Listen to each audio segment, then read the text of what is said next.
Right friends, welcome back to news analysis. This week we are going to discuss on Zika virus. Why is it declared as public health emergency of international concern? What is the need for declaring it as PHEIC and who declares it as PHEIC, and what is the present extent of spread of Zika virus? All these things we are going to discuss in this week's news analysis. And if you look at the Zika virus, it was originally found in Uganda in 1947 in monkeys in Zika forest. Zika is the name of forest, I have told you several times. Subsequently, it has spread to Tanzania in 1950s, but majority of the cases were reported in 2013 in French Polynesia. French Polynesia, where is it? Please look into this map. This is the French Polynesia. And subsequently in the year 2015, Brazil reported around 4,200 cases of microcephaly. What is microcephaly? Microcephaly is the brain deformation. Brain will not grow to its normal size.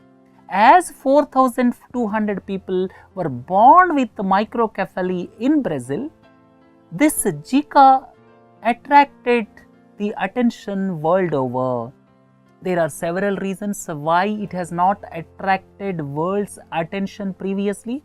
We are going to deliberate on these things, and it attracted world's attention after 4,000 children born with microcephaly in Brazil, and there is a suspicion that there is a link between this microcephaly and Zika virus. Not yet proved, but there is suspicion that there is a link between this microcephaly and Zika virus. And in 2015, it spread extensively not only in Brazil but also beyond its borders, and as on date, as per the World Health Organization reports, it has spread to 26 countries. Most of them are in Latin America. Please look into this map. These are Latin American countries, and as on date, around 1.5 million people are infected with Zika virus across the world, and it is expected by the end of 2016, it may spread to around 4 million people, and its spread is most extensive in Latin American countries.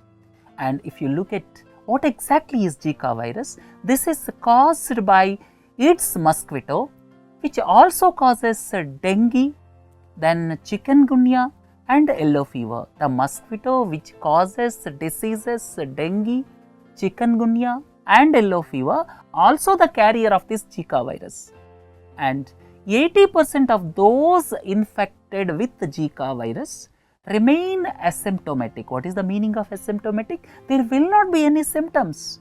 80% of the people who are infected with the Zika virus do not show any symptoms. They may be carrying the virus, but it will not be evident outside clinically. So, remaining 20% of people will show only mild symptoms like fever, rashes, conjunctivitis. Conjunctivitis is the disease associated with eyes, body aches, joint pains, but they are mild symptoms, and normally no treatment is required, and these symptoms will go away within 2 to 7 days. So, this Zika virus has not attracted world attention previously because of the reason 80% of the cases it is asymptomatic. It will not show any symptoms, but in remaining 20% also it shows mild symptoms of fever, body aches, joint pains, and no treatment, and within 2 to 7 days they will go away. This is the reason precisely why it has not attracted the attention of World Health Organization till date. But it has attracted the attention of World Health Organization after 4,000 cases of microcephaly, that is brain deformation, was detected in Brazil within a short span. 4,000 people have born with brain deformation in Brazil. It is suspected that there is a link between microcephaly and Zika virus. As on date, It has spread to 26 countries including Brazil, Colombia, and at present no vaccine, no drug is available for treating this disease. And meanwhile, a case of Zika virus being transmitted through sex was also reported in United States of America. And the other important point is there are also cases of Guillain-Barré syndrome. This is the condition in which the immune system attacks the nervous system. Sometimes people will become paralytic. This is nothing but paralysis. So, this is Guillain-Barré syndrome is also suspected to have associated with Zika virus. One is microcephaly, second one is Guillain-Barré syndrome, and these two are suspected to be associated with Zika virus, but so far no clear confirmation as on date. And if you want more about this Zika virus, who already advised, World Health Organization, Geneva based organization, already advised against accepting blood donation from people who have travelled to regions affected by Zika virus. And in Spain, a pregnant woman who returned from Colombia was diagnosed with Zika. Authorities in Brazil detected the Zika virus in patients' saliva and urine. The virus was active and hence it has got potential to cause infection. In Colombia, 3 persons were reported to have died due to Zika virus because of a rare neurological disorder.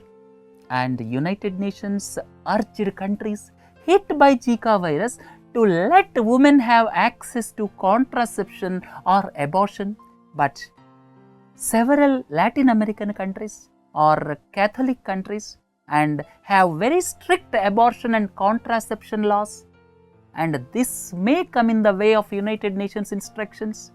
And at the same time, if you look at India, India has got no case detected so far, but India has given instructions to pregnant women to defer or cancel their travel plans to affected countries. And in India, National Center for Disease Control, or you can say NCDC, this will work as a nodal agency for investigation of outbreak of any viral infection in the country. And in our country, as per the official reports, dengue cases in India in 2014, official cases, unofficially there may be lakhs of cases, but officially in 2014, 40,000 dengue cases were reported, and in 2015, there are around 84,000 dengue cases. And as I have already told you, the same mosquito, that is Aedes mosquito, is responsible for both the diseases. India also should gear up for the challenge.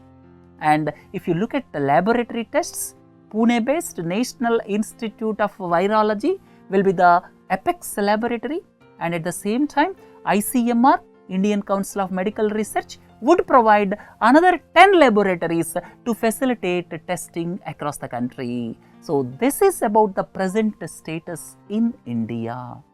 And let us come back to the original question. When do the World Health Organization declare a disease as public health emergency of international concern? All of you are well aware, World Health Organization is headquartered in Geneva.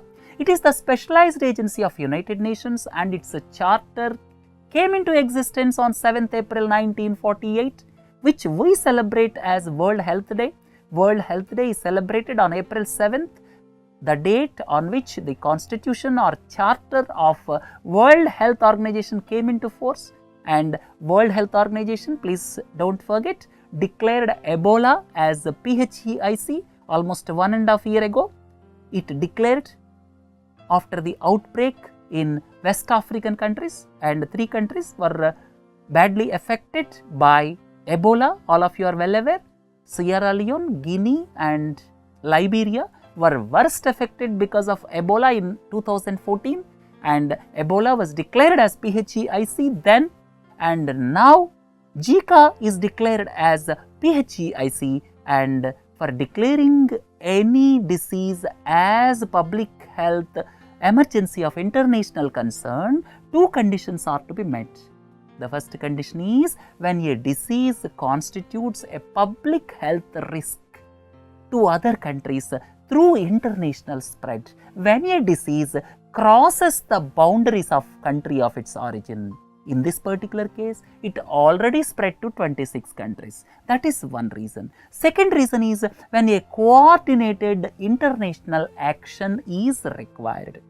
So, when these two conditions are met, World Health Organization will declare any disease as PHEIC. So, declaring as PHEIC is normally an extraordinary event. It is done under extraordinary circumstances. And if you look at 2005 International Health Regulation Agreement, please read, which is written in the quotes, PHEIC implies a situation that is serious, unusual or unexpected, carries implications for public health beyond the affected country's national borders. Beyond the affected country's national borders is one aspect. The second aspect is which require immediate international action. So, in this case, why WHO declared it as PHEIC means Zika has already spread to 26 countries and it is rapidly spreading to various countries across the continents. Now, the next question is, as Zika is declared as PHEIC, what is the next course of action by World Health Organization? The next course of action is, it will provide detailed guidelines to various countries. Second is, it will mobilize the resources to tackle the disease. Third is, it will provide necessary technical assistance. The fourth point is, it will place the epidemic within the framework of binding international law. That means all the countries have to follow certain rules and regulations because it has already become epidemic by crossing international borders. And the last point is, World Health Organization will work with urgency to develop therapies or vaccines. These are the 5 actions which will be taken by World Health Organization subsequent to declaration as PHEIC. As Zika already declared as PHEIC, now WHO will look at these things. Now, if you look at the present status of Zika, no vaccine, 80% of the cases it is asymptomatic, symptoms are not evident. Second point is no specific treatment. At present, it is not clear whether microcephaly is associated with Zika or not, and it is also not clear whether it transmits through sex or not. Next, incubation period of Zika virus is also not clear. So, several unanswered questions are there at this juncture. As this is declared as PHEIC, now I think a lot of international coordinated action will take place in future. And what is to be done to control it? To control or to prevent the spreading of Zika virus, then mosquito breeding sites to be dismantled. And another unfortunate aspect is this mosquito bites during daytime, and preventing mosquito bite during daytime is the need of the hour, and for that entire body is to be covered with cloths, right? So, basically to prevent Zika spread at this juncture, mosquito breeding sites and bite by mosquitoes are to be prevented, and no other mechanism to control Zika at this juncture. And before concluding this, I would like to tell you 2 things which are likely to emanate from India if everything goes well. First and the foremost is vaccine for Zika. Bharat Biotech, Hyderabad based firm, CMD is Krishna Ella, recently claimed that it has submitted to Government of India 2 vaccine formulations or 2 vaccine candidates. One is inactivated vaccine and the other one is recombinant vaccine. And United States of America firm also claimed recently that it is developing vaccine, but prior to that, Indian firm Bharat Biotech claimed that it is in the process of developing vaccine. There are several types of vaccines: live vaccine, inactivated vaccine, recombinant vaccine. So, there are several types of vaccines, and this firm came forward that it already developed 2 forms of vaccines: inactivated vaccine, the second one is recombinant vaccine. And inactivated vaccine consists of disease causing microbes killed with chemicals, heat or radiation. The virus is killed with chemicals, heat or radiation, and when it is injected into the body, it will stimulate immune response. And recombinant vaccine is produced through DNA technology, and it involves inserting the DNA encoding antigen that stimulates immune response. One is by killing the actual virus, that is inactivated vaccine. Second one is recombinant vaccine, that is through DNA technology. So, these two types of vaccine candidates, one firm claimed in India, and trials are to be conducted. Let us hope it's a breakthrough as early as possible. And the second interesting point here is the firm GBIT is coming up with genetically modified male mosquitoes, and it is producing male mosquitoes which contain genes which will render its progeny unable to mature. Progeny means its offspring. Its offspring cannot mature into a mosquito because it requires tetracycline. They are genetically modifying mosquito which require tetracycline, and in natural environment tetracycline is not available. That's why its progeny will not mature into mosquito. So, once enough of these laboratory bred male mosquitoes mate with disease carrying females in open environment, it will produce progenies which cannot mature due to non-availability of tetracycline. So, within a period of 3 to 6 months, the mosquito population will reduce substantially. So, two things are coming out from India. One is vaccine for Zika, then second thing is genetically modified mosquitoes, and this is an innovation from an Indian firm, and let us wait and see how these two ideas will come up, and if these two ideas comes up on the expected lines, India will become a ray of hope in tackling Zika, and let us hope Indians to be in the forefront in controlling Zika. Right friends, with this let us conclude news analysis. Have a nice day. Thank you.